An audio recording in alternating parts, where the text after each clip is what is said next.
Chelsea go into a pretty tough away ground today and secure 3 points, notably without the help of our star man Moises Caicedo. And the reason for that comes down to, for the most part, one Brazilian midfielder. Andrey Santos showed us today that he absolutely can cover for Caicedo. We already knew that he could cover and maybe even compete with Enzo Fernandez based on his fantastic Strasbourg season, where he was given the freedom to roam and score goals, and he ended up with 10 of them in the league and a few Young Player of the Month awards. Today though, he showed against Burnley that the defensive side to his game is not something to be ignored, and it felt like he was popping up everywhere defensively. Every time Chelsea won the ball back, the commentators were mentioning Andrey's name, and it led to him being given a thoroughly deserved Man of the Match award. And maybe more importantly for us Chelsea fans, it finally gave Moises Caicedo a much needed rest after two 90-minute games for Ecuador over the international break. Thanks Ecuador, by the way, for playing our midfielder for 180 minutes in 2 friendlies. Anyways though, with the schedule looking hectic over the next week with Arsenal and Barcelona both coming up, it was more important than ever for Andrey to step up and show that he has a place in this Chelsea team, being a dependable player that can allow Caicedo more rest throughout the rest of the season. And especially following Lavier's injury, I can't exaggerate how important that could be for us. I'm sure he's looking at Enzo's spot in the starting lineup with determination, but for now he is perfect for us in the role that he's playing in. Talking about bench players making an impact though, Marc Guiu came on today and showed us, and perhaps more importantly showed Maresca,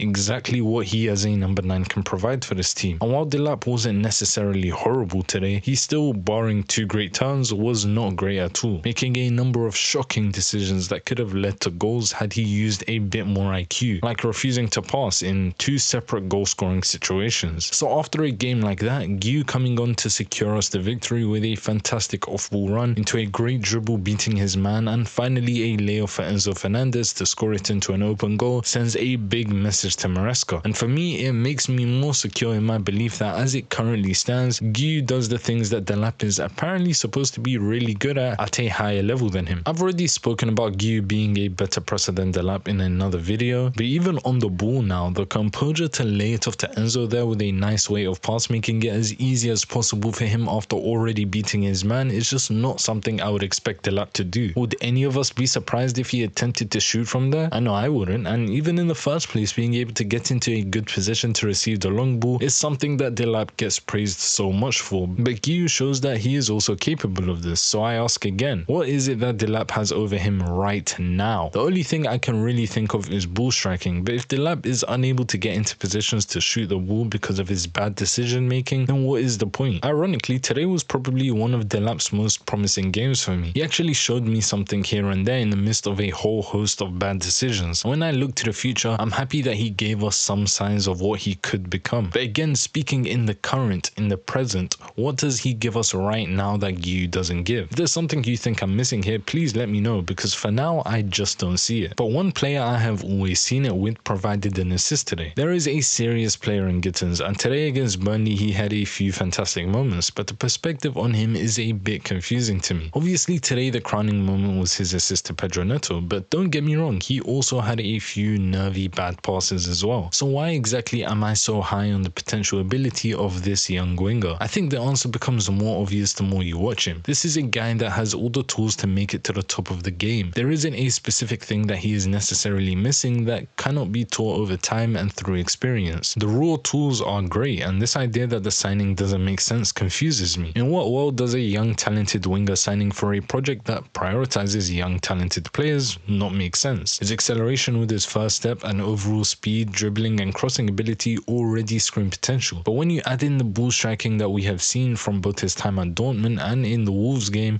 it confuses me that he is seen as just another guy. Sure, he has to compete with Garnacho, but let's not act like Garnacho is Neymar now. He is also another young player with potential in a very different way to GIttens, with GIttens being more able to do something out of nothing and consistently take his man on during the game, and Garnacho being more of an off-ball moments player that could end up with a lot of GA throughout his Chelsea career. Either way though, both for Chelsea and Jamie GIttens, this is not a bad matchup. Even today he wasn't super special or anything, but he still pretty effortlessly beat some players with some nice nutmegs and nice moves here and there. And he is definitely the type of winger that defenders hate to play against. So even if he isn't perfect immediately or setting the world on fire like Esteval, let's give a talent like him time to bed in and slowly start gaining momentum. And if we use the past few games as any indication, the future is very bright for Jamie Gittens. On the other side though, Neto picked up another goal, and it's a weird situation with him for me because while he can clearly now get some GA, I still don't think he's that great on the ball, and it's made me come to the conclusion that Neto is simply better when he has less touches, as in when he can run in behind and affect the game with his pace and final actions, which are really not that bad. When he gets on the ball a million times in a game, I really feel like nothing much comes from it unless we are in transition. I remember last season he did quite well in a number 9 role for very similar reasons, and I think this is why Maresca likes having him in the starting lineup so much. But with that, I think we need to change our playstyle a bit to suit this idea more. Aside from his goal today, I even remember him being in position to score another if Delap had just crossed the ball. So yeah, even though I'm not the biggest fan of him on the ball, I think I can kind of see a way that he could fit into this team and continue to be effective as he has been. Anyways, with a massive week ahead of us and our players, and most importantly with Caicedo being rested, it's time to look ahead at our next game versus Barcelona. Thanks for watching, and thanks for 100 subscribers already on this channel. I obviously wasn't expecting anywhere near this amount this quickly, so I'm genuinely shocked. So yeah, thanks again.